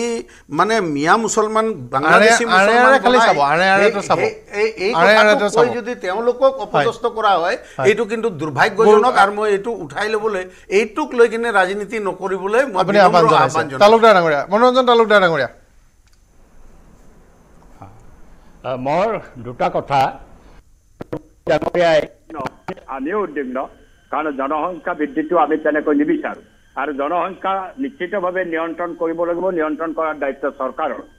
এতিয়া কথাটো হৈছে তেওঁ এতিয়া খিলঞ্জীয়া মানুহক লৈ পেলাই বিৰাট তেওঁ উদ্বিগ্নতা দেখুৱাইছে মই তেওঁলোকে প্ৰশ্ন যে আজি কোচ ৰাজবংশীসকল নামনি অসমত থাকে এই কোচ ৰাজবংশীসকলক জনজাতিকৰণ কৰাৰ প্ৰতিশ্ৰুতি 16 চনৰ নিৰ্বাচনত 6 মাহৰ ভিতৰত কৰাৰ প্ৰতিশ্ৰুতি প্ৰধানমন্ত্ৰী ডাঙৰীয়াই দিও আজিলৈকে কোচ ৰাজবংশীক জনজাতিকৰণ কৰি সুৰক্ষিত কিয় নকৰিলে বিজেপিয়ে ঠিক তেনেকৈ চাহ জনগোষ্ঠীক আজি জনজাতিকৰণ কৰি পেলাই তেওঁলোকক সুৰক্ষিত কৰাৰ ব্যৱস্থা কিয় নকৰিলে এই কামটো যদি কৰিলেহেঁতেন আজি অন্তত নামনি অসমত কোচ ৰাজবংশী বৃহৎ সংখ্যক মানুহ বসবাস কৰে তেওঁলোক আশ্বস্ত হ'লহেঁতেন মৰাণ মটক তেতিয়া চবেই আছে এই লোকক জনজাতিকৰণ কৰি সুৰক্ষিত কৰাৰ মৌলিক কামটো নকৰে তেওঁলোকে জাতি মাটি ভেটিৰ কথা কৈ পেলাই এইপিনে মিয়া কৰি চিঞৰি থাকে মই মুছলিম মানুহৰ জনসংখ্যা বৃদ্ধিৰ সমস্যাটো গুৰুতৰ সমস্যা এই সমস্যাটোলৈকে চৰকাৰে চিন্তা কৰা দৰকাৰ বিধি ব্যৱস্থা কৰা দৰকাৰ বাল্য বিবাহ অকল মুছলমান মানুহৰ মাজতে বেছি নহয় আমাৰ ট্ৰাইবেল জনসাধাৰণৰ বহু অংশৰ আছে য'ত বাল্য বিবাহ যথেষ্ট পৰিমাণে হয় কিন্তু আকৌ যদি সাম্প্ৰদায়িকভাৱে অকল মুছলমানে বাল্য বিবাহ কৰে তেওঁ এটা কথা কৈছে যে 5জনী 6জনী বিয়া কৰায় আমাৰ জনসংখ্যাৰ পেটাৰ্ণ হৈছে 50% যদি মতা মানুহ 50% মহিলা তেতিয়া মহিলা যদি 5জনী কৰি বিয়া কৰিব লাগিল মুছলমানে তেতিয়াহ'লে বাকীবিলাকেতো বিয়াই পাতিব নোৱাৰিব ছোৱালী ক'ৰ পৰা পাব ছোৱালীটো পাব লাগিব ছোৱালীটো এজনৰ ভাগত এজনেই নাহে আকৌ 4-5 গৰাকী কেনেকৈ বিয়া কৰাব আছিল সামন্তবাদী ব্যৱস্থাত 4-5 গৰাকী কিছুমানে বিয়া কৰাইছিল কিছুমানেতো বিয়াই কৰাব নোৱাৰে সেইটো এটা মানে জনসংখ্যা বৃদ্ধিৰ এটা মাইনৰ কাৰণ কিন্তু মূল কাৰণটো হৈছে অশিক্ষা তেওঁলোকৰ পশ্চাৎপদতা এই পশ্চাৎপদতা আঁতৰ কৰাৰ কাৰণে যদি বিধি ব্যৱস্থা নকৰে বিজেপিয়ে তেওঁলোকৰ মাজত শিক্ষাৰ বিস্তাৰ যদি শিক্ষাৰ বিস্তাৰ মানে অন্ধবিশ্বাস ইত্যাদি বিষয়ক লৈ উচতনি দিও কামবোৰ কৰিছে তেনেকুৱা কিছু কাৰণো আছে কোনোবাই কিছু বিভিন্ন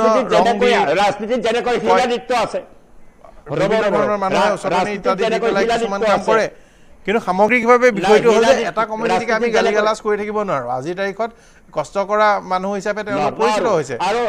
কাৰণ অলপ কষ্টৰে অলপ দুখেৰে উজনি সৰু বাগিচাৰ মানে এজন দুজন শ্ৰমিকক লৈ যাবলগীয়া হোৱা নাই মই বাগানৰ নামেই কৈ দিব পাৰোঁ কিন্তু ক'ব বিচৰা নাই আৰু এতিয়া কিন্তু বৰ কষ্টৰে আৰু দুখেৰে লৈ গৈছে তেওঁলোকে নিওঁতেও কিন্তু এইটো কথা কৈছে যে আমাকতো আৰু ইমানখিনি কাম কৰা মানুহ লাগিব আৰু এতিয়া তেওঁলোকে ইমানখিনি কাম কৰে এনেকুৱা এটা ব্যাখ্যা শুনিবলৈ ভাল নালাগে আৰু কমিউনেল প্ৰফাইলিং উচিত নহয় আৰু এটা নিশ্চয় আজি আমাৰ কমিউনিষ্টৰ সম্পৰ্কত কথা কোৱাৰ অধিকাৰ নাই তেওঁৰ আছে নেকি তেওঁৰ শ্যামা প্ৰসাদ মুখাৰ্জী মুছলিম লীগৰ মন্ত্ৰী আছিলে তেওঁ মনত ৰখা দৰকাৰ তেওঁৰ দলে পূৰ্বতে স্বাধীনতা আন্দোলনৰ বিৰোধিতা কৰিছিল তেওঁলোক তেতিয়া ব্ৰিটিছৰ তাবেদাৰী কৰিছিল মোৰ সময় হৈ আছে ক্ষমা কৰিব বিষয়টো মই ল'বলৈ চেষ্টা কৰিম গগৈ ডাঙৰ চমুকে হয় আমি যেতিয়ালৈকে আমি অসমীয়া জাতিটোৱে আমি অসম গণ পৰিষদ দলে মই পুনৰবাৰ কৈছোঁ আমি এটা কথা বিশ্বাস কৰোঁ আমাৰ যোৱা পৰহি দিনা এই সম্পৰ্কে আমাৰ দীঘলীয়া আলোচনা হৈছে আৰু আমি সিদ্ধান্ত লৈছোঁ আমি কৰ্মমুখী হ'ব লাগিব আমি কৰ্মৰে আচলতে আমি প্ৰতিযোগিতা আৰম্ভ কৰিব লাগিব আমি কিছুমান বাস্তৱ কথা আমি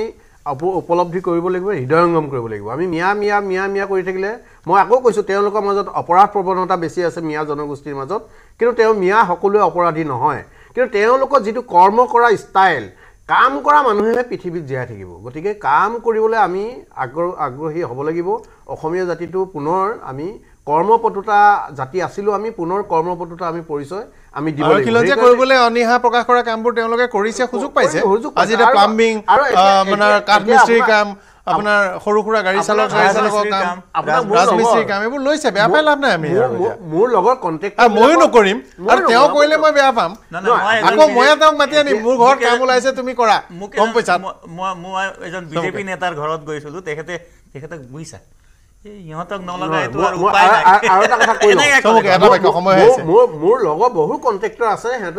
সিহঁতে আজিকালি সেই নামনি অসমৰ পৰা মিয়া লেবাৰবিলাকক আনিবলৈ বিচাৰে আমি এইটো অসম জাতীয় পৰিষদে এইটো বিচাৰোঁ যে অসমৰ ডেভেলপমেণ্টৰ কাৰণে লগে লগে নৰ্থ ইষ্টাৰ্ণ ৰিজনৰ ডেভেলপমেণ্টৰ কাৰণে ভাৰতবৰ্ষৰ অন্য দিশৰ পৰা এইটো পিছপৰা অঞ্চল সেইকাৰণে আমি বিচাৰোঁ নৰ্থ ইষ্টাৰ্ণ ৰিজনৰ গোটেই ৰিজনেল পাৰ্টিখিনি মিলি দিল্লীত এটা দবাব দিব লাগিব আৰু সেই দবাবটো ডেভেলপমেণ্টৰ স্পেচিয়েল ফাণ্ডিং লাগে আৰু অলপ বেছি ফাণ্ডিং লাগে মই আহিছোঁ চক্ৰ গগৈ ডাঙৰীয়া সামৰণি মই এইটোৱে কথা ক'ব খুজিছোঁ যে আমাৰ মনোৰঞ্জন ডাঙৰীয়া আৰু আমাৰ এটুৱা মুণ্ডা ডাঙৰীয়া যিখিনি কথা ক'লে তেখেতলোকক মই এটা কথাই অনুৰোধ জনাইছোঁ যে আপোনালোকে ৰাজনৈতিক কাৰণটো আপোনালোকে এৰাই চলক ভোট মিয়াই আপোনালোককে দিব আমাক ভোট নিদিয়ে গতিকে ভোট আপোনালোকে পাব কিন্তু আপোনালোকে জাতিটোৰ কথা ভাবক অসমীয়া জাতিটো কেনেকৈ জীয়াই থাকিব অসমীয়া মানুহখিনি কেনেকৈ জীয়াই থাকিব তেওঁলোকৰ যিটো নীৰৱ আগ্ৰাসন যিটো সাইলেন্ট এগ্ৰেছন ইতিমধ্যে যোৰহাট ইত্যাদি চহৰত কিমান মিয়া হোমালে আপোনালোকে দেখিলে গম পাব আপোনালোকৰ কথাবিলাক ভাবি থাকে সংখ্যাগুৰু মানুহৰ কথা কাহিনী নকৰে আপোনালোকে কেৱল ভোটৰ স্বাৰ্থত সংখ্যালঘু এমুঠিমান মানুহৰ কথা কৈ থাকে এমুঠিমান মানুহৰ কথা কৈ থাকে আমি যিখিনি খিলঞ্জীয়া মুছলমান আছে তেখেতলোকক লৈ আমি চিন্তিত নহয় যিখিনি পমুৱা মুছলমান যিখিনি মিয়া বুলি কোৱা হয় যিখিনি মানুহৰ মন মগজত সদায় অপৰাধ প্ৰৱণতা সোমাই থাকে সেই মানুহখিনিৰ কথা কৈ আছো আৰু সেই সমস্যাবিলাক নিৰাময় কৰিবলৈ হলে বাল্য বিবাহ ৰোধ কৰিব লাগিব কিন্তু আজি বাল্য বিবাহ ৰোধ কৰাৰ ক্ষেত্ৰতো আপোনালোকে বাধা দিয়ে চৰকাৰক আপোনালোকে চৰকাৰক বিৰোধিতা কৰে আজি ইউচিচি লাগু কৰিবৰ কাৰণে নৰেন্দ্ৰ মোদী ডাঙৰীয়া চিন্তা কৰিলে আপোনালোকে ইউচিচিৰ বিৰুদ্ধে মাত দিয়ে গতিকে এই কথাবিলাক আপোনালোকৰ কেতিয়া সদৰ্থক চিন্তা আহিব জাতিটোক আপোনালোকে প্ৰকৃতাৰ্থত কেতিয়া আপোনালোকে নিজৰ বুলি ভাবি ল'বলৈ আৰম্ভ কৰিব অকল ৰাজনীতিৰ কাৰণে ভোটৰ কাৰণে অকল মিয়াৰ কথা কৈ ভোট লৈ থাকিব জিকি থাকিব চৰকাৰ বনাই থাকিব আপুনি এমএলএ হৈ থাকিব কিন্তু জাতিটো ৰক্ষা পৰিব নে নপৰে সেই কথা কিন্তু এটো চাবলগীয়া সময় হৈ আছে এই যি আগ্ৰাসন কেতিয়াবা এনে ব্যাখ্যা থাকে এতিয়া সাধাৰণভাৱে কোৱা হয় তালুকদাৰ ডাঙৰীয়া কৈছে যে জনজাতীয় সমাজতো কম বয়সত নাবালিকা বিবাহ হয় কিন্তু অসমৰ আকৌ জনগোষ্ঠীকেইটা ভাৰতৰ ভিতৰত আটাইতকৈ কম জনসংখ্যা মানে বৃদ্ধি একদম অৱস্থা নাই কেইটামানতো মানে এক্সটিংশ্যন নাইকিয়া হৈ যাব আৰু অলপ দিনৰ পাছত এইটো কথাও চাব লাগিব গতিকে এতিয়া বাল্য বিবাহ কৰাৰ পাছতো যদি তেওঁলোকে একেবাৰে আৰ হৈ গৈছে বাল্য বিবাহ গ্ৰহণযোগ্য নহয় গতিকে বহু ফালৰ পৰা বহু ধৰণৰ ঘটনা আছে চৰকাৰে ব্যৱস্থা ল'ব লাগিব বাল্য বিবাহ বন্ধ কৰাৰ ফলত বিপদো হৈছে জনগোষ্ঠীসমূহৰ কাৰণ কম বয়সতে মৰ্টেলিটি ৰেট বেছি MMR বেছি এইবোৰ বিষয়ে চাব লাগিব সময় হৈ আহিছে মই এটা বাক্য হয় আচলতে আমি অসমখনৰ ভাৰতবৰ্ষৰ উন্নয়নৰ ডেভেলপমেণ্টৰ কাৰণে কাম কৰিব বিচাৰিছোঁ আৰু আমি সেইটোকে বিচাৰোঁ আমি জাতপাতৰ ৰাজনীতি বা কিবা ৰাজনীতিৰ কাৰণে এই কথাবিলাক যে কৈ আছোঁ তেনেকুৱা নহয় বাস্তৱ কথাটোতো ক'বই লাগিব কেতিয়াবা অপৰাধী দেখিলে এনেকৈ ক'ব হয় অপ্ৰিয় মানে 4,500 যদি ড্ৰাগছ বেপাৰী ধৰিছে তেতিয়া যদি 4243 এটা কমিউনিটি হয় তেতিয়াহ'লে আপুনি ভোট পালেও কথাটো ক'ব লাগিব কিন্তু আজি যদি এতিয়া গৰু স্মাগলাৰ আপোনাৰ ধৰক 1200 ধৰিছে তেনেহ'লে যদি 1100 স্মাগলাৰ এটা কমিউনিটি তেতিয়া সেইটো নোকোৱাকৈ থাকিব নোৱাৰে কিন্তু কৈ পেলাই আমি ইনচাল্ট কৰিব নোৱাৰিম আমি কৈ পেলাই ইনচাল্ট কৰিলে নহ'ব উদ্দেশ্য লগতে ইনচাল্ট নহয় শিক্ষাৰ পোহৰ দিব লাগিব স্বাস্থ্যৰ পোহৰ দিব লাগিব এই কথাটো ক'বলৈ যাওঁতে যদি আমাৰ বিজেপি প্ৰবক্তাসকলে ৰাজনীতি কৰাটো দেখি সেইটো ভাগ্যৰ কথা আমি আমি ডেভেলপমেন্ট একদম সামৰণি এটা বাক্য হয় এটা কথা হ'ল যে ডেভেলপমেন্ট ইছ্যু এটা বেলেগ বস্তু আৰু 60-40 এটা বেলেগ ইছ্যু ডেভেলপমেন্টৰ ঠাইত আছে ডেভেলপমেন্ট হৈ আছে ভাৰতবৰ্ষৰো হৈ আছে অসমৰো হৈ আছে যিখিনি ডেভেলপমেন্ট হয়তো কংগ্ৰেছৰ সময়ত কেতিয়াও হোৱা নাই এইখানে সেই ডেভেলপমেন্টৰ স্পীডটো আমাৰ চলি আছে কিন্তু তাৰ লগে লগে খালি ডেভেলপমেন্ট হলে নহব হস্পিটেল ৰাস্তা ঘাট সব বস্তু হৈ গ'ল কিন্তু আমি ৰাতি টোপনি আমাৰ গুচি গ'ল কিয় কাৰণ আমাৰ মাটি কোনে বেদখল কৰিব ৰাতিপুৱা আমি উঠি পেলাই চাম যে কোনো বাংলাদেশী মিয়াই আমাৰ মাটি বেদখল কৰি ল'লে তেতিয়া আমাৰ সেই শান্তিটো নাথাকে এই শান্তিটোৰ কাৰণে আজি 60-40 কথা আহি গৈছে ডেভেলপমেন্টৰ কি কথা সম্পৰ্ক আছে 60-40 ডেভেলপমেন্ট হ'ব আছে আজি যিমান আঁচনি আছে চৰকাৰ হিচাপে এটাই ঘটনা নামত চৰকাৰে অসমখনক চৰকাৰে বন্ধকত থোৱা আইন হয় কৰক আইনগতভাৱে কামটো কৰক যিখিনি বিষয় আছে আজি অপৰাধৰ বিষয় মাটি বেদখলৰ শাসন আছে এবছলিউট মেজৰিটি আছে কঠোৰ আইন আনক আইনগতভাৱে ব্যৱস্থা কৰক আৰু আইনগতভাৱে সুৰক্ষা দিয়ক যদি খিলঞ্জীয়াক সঁচাকৈ সুৰক্ষা দিবলৈ মন আছে আইনগতভাৱে দিয়ক চৰকাৰলৈ আমি আশা কৰিলোঁ ক্লজ 6 আমাৰ থাকি গ'ল হাই পাৱাৰ কমিটি ভাষণ দিলে নহ'ব গতিকে আমি আশা কৰিম যদি আপোনালোকে কৰিবলৈ বিচাৰিছে তেনেহ'লে এক্ট আনক আমাৰ সম্পূৰ্ণ সকলোৱে সহযোগ যাব সমৰ্থন জনাব আৰু আশা কৰিছোঁ চৰকাৰে যদি এই বেদখলৰ কথা কৈছে হিলাদিত্য দেৱ ডাঙৰীয়াও কৈছে বা খিলঞ্জীয়াৰ সংকট ভাষাৰ সংকট অস্তিত্ব ৰক্ষাৰ সংগ্ৰাম কিন্তু আইন লাগিব তাৰ বাবে আৰু আইনখন আগতে আনক তাৰপিছত আমি বাকী কথা পাতিম ধন্যবাদ জনাইছোঁ সকলোকে অনুষ্ঠানৰ সামৰণি মাৰিছোঁ